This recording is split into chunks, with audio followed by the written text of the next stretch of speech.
Hi friends, welcomes to Paviskal. இன்றைக்கி நம்ம பார்க்க போகிறது super singer season 10 getup round தாங்க. உலகத்தார் எல்லா தமிழர்களுக்கும் பார்வை இருக்கிற ஒரே கண்டஸ்டண்ட்டாக இருக்கிற நம்ம பிரியங்கா.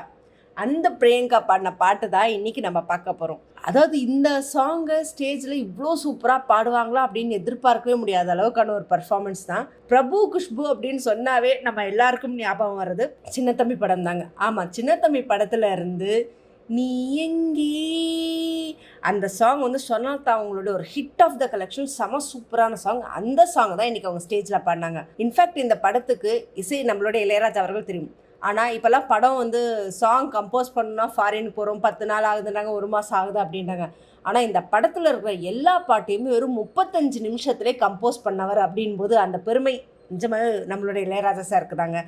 அது முக்கியமாக நம்ம சொன்னலத்தை அவங்க பாடின இந்த நீ எங்கே சாங் வந்து கர்நாடிக் மியூசிக்கில் பார்த்தீங்கன்னா கீரவாணி ராகத்தை பேஸ் பண்ணி அமைஞ்சதுங்க. இந்த சாங் அவங்களோட வாய்ஸ்க்கு ஒரு மாபெரும் ஒரு வெற்றியை கொடுத்தது அப்படின்னு தான் சொல்லணும். இந்த படம் 1991 ஏப்ரல் மாதம் ரிலீஸ் ஆனதுங்க. இந்த படம் 100 நாள் 47 தேட்டர்களையும் 365 நாள் 9 தேட்டர்களையும் ஓடினதுங்க. நிஜமாகவே இப்போல்லாம் இந்த மாதிரி படம் ஓடுதா அப்படின்னு கேட்டால் விரல் விட்டு கூட சத்தியமாக சொல்லவே முடியாது. நம்மளோட டைரக்டர் வாசு அவர்களோட கதைக்கு ஒரு ஈடு இணையே கிடையாது. இந்த ஹிட்டாலே இந்த படம் 1991 கன்னடாவில் ராமச்சாரி அப்படின்ற பேரோடையும், தெலுங்கில் சாந்தி அப்படின்னு 1992 ஹிந்தியில் அன்னாரி அப்படின்னு சொல்லிட்டு 1993 ரிலீஸ் ஆனதுங்க. இந்த படத்துக்கு அவார்ட்ஸுக்கு அளவே இல்லாமல் குவிஞ்சிருக்குன்னு தான் சொல்லணும். தமிழ்நாடு ஸ்டேட் ஃபிலிம் அவார்ட்லேருந்து பார்த்திங்கன்னா ஒரு 8 அவார்ட் கிட்ட இருக்குது. ஃபஸ்ட்டு கே பாலு சார் அவர்களுக்கு பெஸ்ட் ஃபிலிம் அப்படின்றதுக்காகவும், பெஸ்ட் டைரக்டர் நம்ம பி வாசு அவர்களுக்கும், best actor in lead role அப்படின்னு பிரபு அவர்களுக்கும், best actress in lead role Khushbu அவர்களுக்கும், பெஸ்ட் மேல் பிளேபேக் சிங்கர்னு சொல்லி மனோ அவர்களுக்கும், best female playback singer Swarnalatha அவர்களுக்கும், பெஸ்ட் கோரியோகிராஃபர் டிகேஎஸ் பாபு அவர்களுக்கும் கிடைச்சதுங்க. இதில் சினிமா எக்ஸ்பிரஸில் இருந்து ஒரு 7 அவார்டு இருக்குது. ஃபிலிம் ஃபேன் அசோசியேஷன் அவார்ட்ஸ்னு சொல்லி பெஸ்ட் லிரிக்ஸ்க்கு நம்மளுடைய கங்கை அமரன் சார் அவர்களுக்கும், ஃபிலிம்ஃபேர் அவார்ட்ஸ் சவுத்தில் பெஸ்ட் ஃபிலிம் தமிழ் அப்படின்றதுக்கு பாலு அவர்களுக்கும் கிடச்சிது.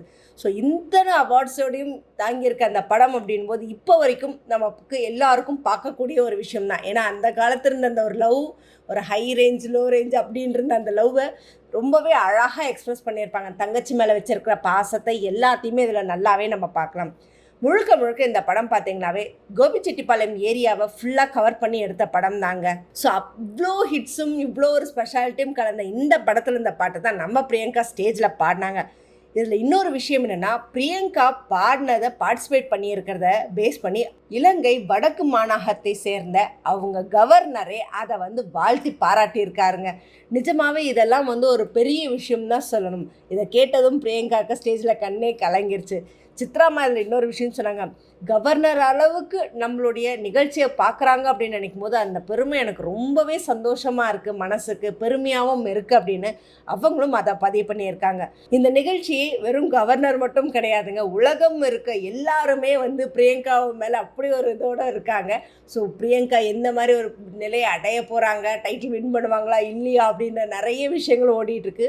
ஸோ நம்ம எல்லாரும் பிரியங்கான சப்போர்ட்டை கொடுப்போம். ஸோ இதை பற்றின கமெண்ட்டை கமெண்ட் பாக்ஸில் கொடுங்க. இந்த மாதிரி இன்ட்ரெஸ்டிங்கான அப்டேட்ஸ்க்கு என்னோடய சேனலை சப்ஸ்கிரைப் பண்ணிக்கோங்க. பக்கத்தில் இருக்க பெல் ஐக்கானை கிளிக் பண்ணிக்கோங்க, நோட்டிஃபிகேஷன் மிஸ் பண்ணாமல் இருக்கிறதுக்கு.